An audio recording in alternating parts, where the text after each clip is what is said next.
জীবন্ত কাহিনীয়ে আজি মোক ৰাইজৰ মাজত লৈ আহিছে, পথত লৈ আহিছে।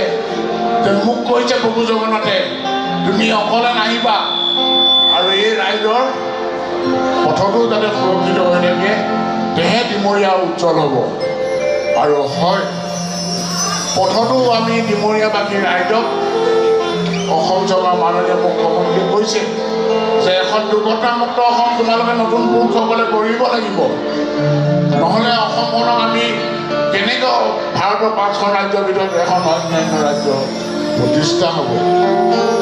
আৰু সেইটো হ'বলৈ হ'লে পৰিকল্পনামুখ কৈছে ব্যাপক জনসচেতনতা কৰোৱা, বিভিন্ন সাংস্কৃতিক কাৰ্যসূচী, বিভিন্ন মেল মিটিঙত তোমালোকে পৰিবহণ কৰ্মী হিচাপে ৰাইজৰ মাজত পথ সুৰক্ষাৰ নীতি নিয়মত ব্যাপক জনসচেতনতা কৰা আৰু ৰাইজক বুজোৱা। মহাপ্ৰভু মিতনীৰ শ্ৰী শ্ৰী জগন্নাথ ধামত 5দিনীয়া কাৰ্যসূচীৰে 13 তাৰিখৰ পৰা দৌল উৎসৱ উদযাপন কৰিছিলোঁ।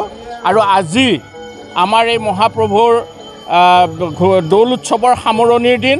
আমাৰ ইতিমধ্যে মহাপ্ৰভু ঘুনুচা যাত্ৰালৈ গমন কৰিছে আৰু খন্তেক পিছতে গৈ পেলাই ঘুনুচা দেৱীৰ মন্দিৰত উপস্থিত হ'ব। আৰু তাতে তেওঁলোকৰ বিবাহ সুসম্পন্ন হোৱাৰ পিছত মৰিগাঁও জিলাৰ অধিকাংশ ঠাই পৰিভ্ৰমণ কৰি ভকতগাঁও, জাগি ভকতগাঁও হৈ মায়ং, মনহাই, শিলডুভি এইদৰে হৈ পুনৰ পবিতৰা হৈ বগীবাৰী হৈ আকৌ পুনৰ সন্ধিয়া মহাপ্ৰভু জগন্নাথ ইয়াত প্ৰৱেশ কৰিব।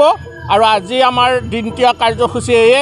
আমি খন্তেক পিছতে আমাৰ ঘুনুচা দেৱীৰ তাত বিবাহ সম্পন্ন হোৱাৰ পিছতে আমাৰ গোসাঁই পৰিভ্ৰমণলৈ যাব আৰু সন্ধিয়া আহি আমাৰ ইয়াত উপস্থিত হ'ব।